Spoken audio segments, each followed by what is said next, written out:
चंद्रयान-3 की अभूतपूर्व सफलता के बाद एक स्वाभाविक इच्छा भारत के लोगों के मन में पैदा हुई है, वह यह है कि इसरो चंद्रमा पर भारतीयों को कब पहुंचाएगा। इसमें कोई संदेह नहीं है कि चंद्रयान-3 की सफलता ने भारत की चंद्रमा पर और दूसरे ग्रहों पर सॉफ्ट लैंडिंग की क्षमता प्रदान की है, जिसके बाद अब भारत चंद्रमा पर मानव अभियान पर विचार कर सकता है।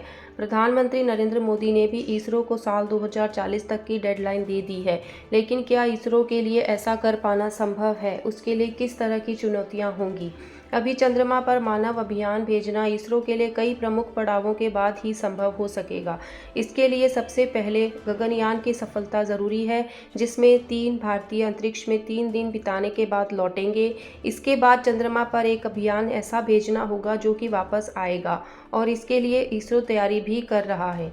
भारत के लिए चंद्रयान-2 और मंगलयान जैसे अभियानों में सोलर एनर्जी और स्पेसक्राफ्ट सोलर पैनल एक्सपर्ट रह चुके मनीष पंडित के मुताबिक इसरो के लिए अगर कोई सबसे बड़ी चुनौती होगी तो वह एक शक्तिशाली रॉकेट का निर्माण करना होगा, जो कि इंसानों को चंद्रमा तक पहुंचाने में सक्षम हो सके।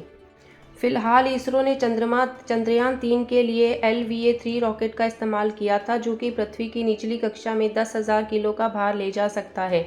लेकिन चंद्रमा पर जाने के लिए हमें पृथ्वी की निचली कक्षा तक 1 लाख किलो के भार की क्षमता वाला रॉकेट चाहिए होगा।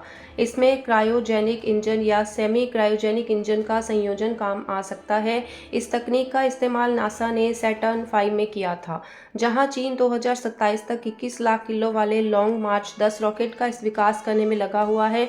वहीं स्पेस एक्स 50 लाख किलो भार वाली क्षमता का स्टारशिप विकसित करने में लगा है। वहीं रूसी स्पेस एजेंसी रोसकोसमोस भी 2027-28 तक 20 लाख किलो की क्षमता वाला रॉकेट तैयार कर रहा है। भारत के पास फिलहाल ऐसा कोई रॉकेट नहीं है। शक्तिशाली रॉकेट के विकास के साथ सबसे ज़रूरी और सबसे पहले गगनयान की सफलता बहुत ज़रूरी है। इसकी सफलता से यह सुनिश्चित होगा कि इसरो के पास अंतरिक्ष यात्रियों को पृथ्वी से बाहर ले जाने और वापस लाने की क्षमता है, और यह चंद्रमा पर मानव अभियान के लिए भी उतना ही ज़रूरी होगा। कुल मिलाकर गगनयान अभियान एक ऐसा पड़ाव होगा जिसकी सफलता के बाद इसरो आगे के बारे में सोच सकेगा, यानी एक तरह से वह अकेले स्तर पर काम कर सकेगा।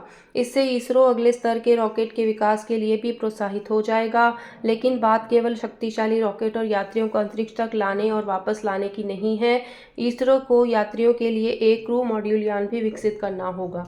क्रू मॉड्यूल में यात्रियों को चंद्रमा पर पहुंचाने की क्षमता के साथ वहां पर लैंडिंग और उसके बाद वापसी के लिए भी तकनीकों पर काम करना होगा और उनका परीक्षण करना होगा। इसके साथ ही इतने लंबे समय के लिए चंद्र यात्रियों को भोजन की व्यवस्था, उनका परीक्षण, जरूरी सामान आदि की व्यवस्था भी करनी होगी। चंद्र यात्रियों की सेहत से संबंधित शोध कार्यों में तेजी लानी होगी। इसके अलावा इन सब के लिए ज़रूरी धन की व्यवस्था एक बहुत बड़ी चुनौती होगी। लेकिन इसरो इस तरह से अपनी लागत की कारगरता के लिए प्रसिद्ध है। इसरो का यह सफ़र देखना रोचक होगा।